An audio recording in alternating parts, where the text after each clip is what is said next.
$1,000 per month, and I still got loans on it. I started buying them since 2006, around about that, 2005, 2006. Okay. Why invest in Australia? Those people who have not actually attended my seminars before, I'll just go through this very quickly with you, because later on we want to come to the numbers, which is actually the most important when it comes to investment in Australia. Okay. Why invest in Australia? When I face this way, you all still can hear me, right? When I face this way? Okay. Now, cooling measures in Singapore, you got the TDSR, SSD, ABSD. Next page.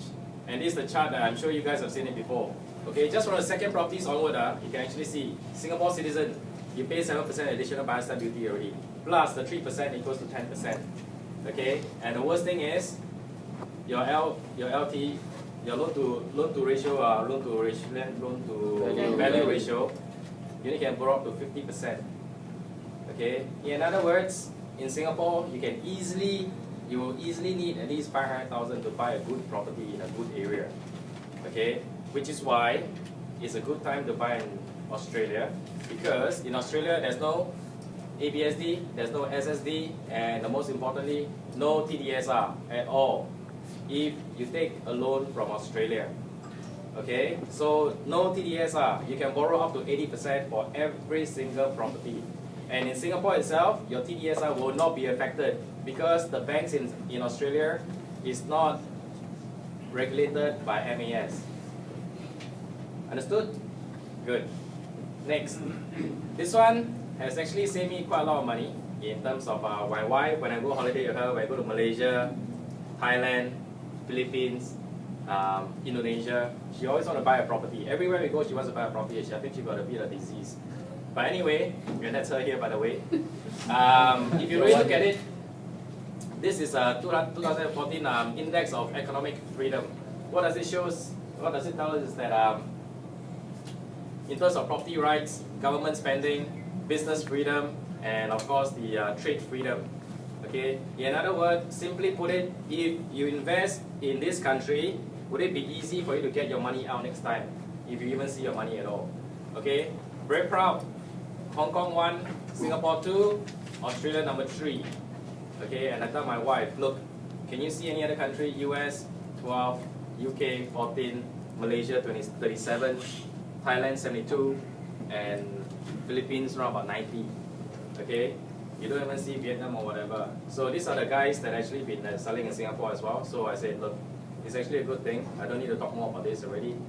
The best place to put your money now is in Australia, other than Singapore and Hong Kong. Okay. Why invest in Australia? We got a very stable government. Okay, even during the financial crisis, Australia is still the properties especially are still going well. There's not even a dip in terms of prices. Number 2, we got a very strong economy, which is backed up by a stable government. We have a very resource-rich country. You name it, we have it. Coal, gold, silver, crude oil, natural gas, anything you name it, we have it. Uranium, I think they're still digging. Okay, but I'm pretty sure they have it too. A great place to live in. I've been there for 15 years. I know Australia very well. It's really, really, a really nice place to live in. 4 different seasons.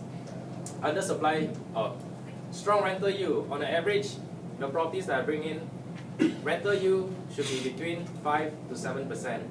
Okay, but I got a different standard. I'm looking between 6 to 8% when it comes to rental yield. Okay, next, undersupply. Sorry, back. Undersupply of houses. I'll go through that on the chart with you guys later. You'll understand it a bit better. Freehold properties. All the properties that we bring in from Australia are all freehold. No need to ask. Okay, there's another lease. It's called Crown Lease 999, but we're not touching that at all. Solid capital growth. On the average, you should get between 5 to 10. But I'm telling you today, on average, the properties I bring you, I'm trying to achieve for you guys between 12 to 20% per year.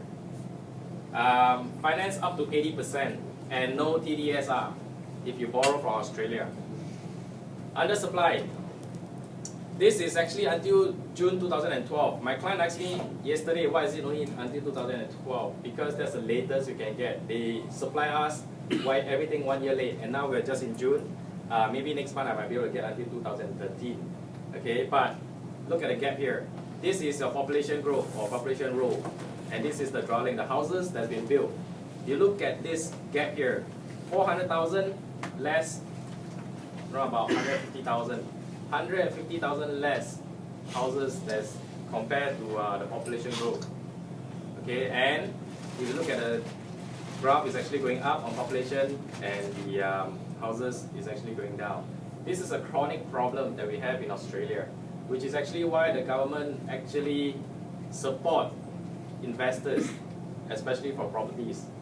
Okay, next. Median prices of properties. Again, you see it's until June 2012. And these are all these sources that I get from are all from Australian Bureau of Statistics. Okay, not just I pick up from anywhere. The four main cities: Sydney, Melbourne, Perth, and Brisbane. Okay, if you look at this graph, actually tells us a very important story, which is you look at the number 1 and number 2, always there. Sydney and Melbourne, always number 1 and number 2. If you look at the time between 2008 to 2010, these 2 years, you look at the growth. Okay, I'm lucky I bought it at 2006. I enjoy the growth. So generally, if you buy during that time, you close your eyes, you buy anywhere, you probably make money.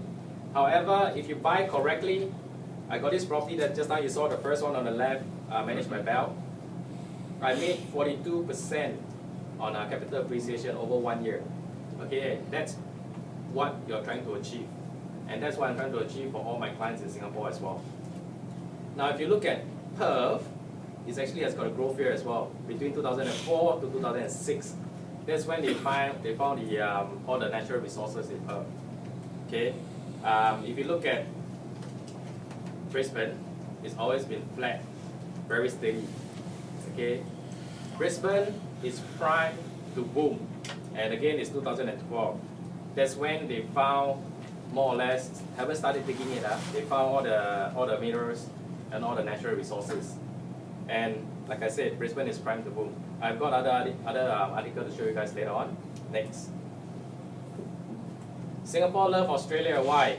Look at how much we invest in Australia. Again, it's from ABS. 2011 to 2012. I explained to you why already. 2012. If you look at the first, and the guys actually invested most in Australia is actually from the US. Okay, 1, 2, 3, 4, 5, 6 is it? Singapore is 6. Total investment 6. However, if you look closely, number 1 in real estate is again US. Number 2, Singapore. And this is not 5.7 million, it's 5.7 billion of investment into Australia real estate, just on real estate alone. So what Singapore investors are telling us is, these big companies put their money into Australia. Do we still need to do more research? Generally, not so much research we need to do. They've actually put their money in there, they've done all their research already. Okay, so what we have to do is just follow, but make sure that you buy in the right location in Australia. Next. Queensland, 2007 to 2008, you don't even see Singapore. From 8 to 9, Singapore 4, 83 million. 9 to 10, 213 million. 2013, last year, added up together to today, I think we are very close to 2 billion. So out of 5.7 billion has been invested in the whole of Australia, about 1/3 of it is in Brisbane. Fraser Centrepoint, you guys know them, right? They actually bought Australand, an Australian developer. Okay, thanks. Yapo, everybody here should know them. We are selling their Marina Tower. Anybody here not doing Marina Tower? Put up your hand. Oh, everybody doing Marina Tower. Good. So you guys are doing Cinque as well, right? Never mind. I'll get to that. Okay, next we have got Aspire, which is also known as Fragrant. They've actually bought properties in Australia as well. Next, we got they bought 2 and 3. Same as Yapo. Yapo also got three blocks. Why invest in Brisbane? Okay. Brisbane population 4.6. No, sorry, population of Queensland 4.6 million, out of which 2.2 million in Brisbane and city fringe of Brisbane. So half the population is staying just around the city fringe. 46% are renters. If you add the seasoned workers and the overseas students, your rental people there will be around about 50%. Under supply of houses, we went through that already. Affordability, you are looking at a 1+ study around about 700+ square feet for less than 400,000. It's actually very affordable. Host of international events, you got all the surfing, racing and stuff like that. Mining resource rich.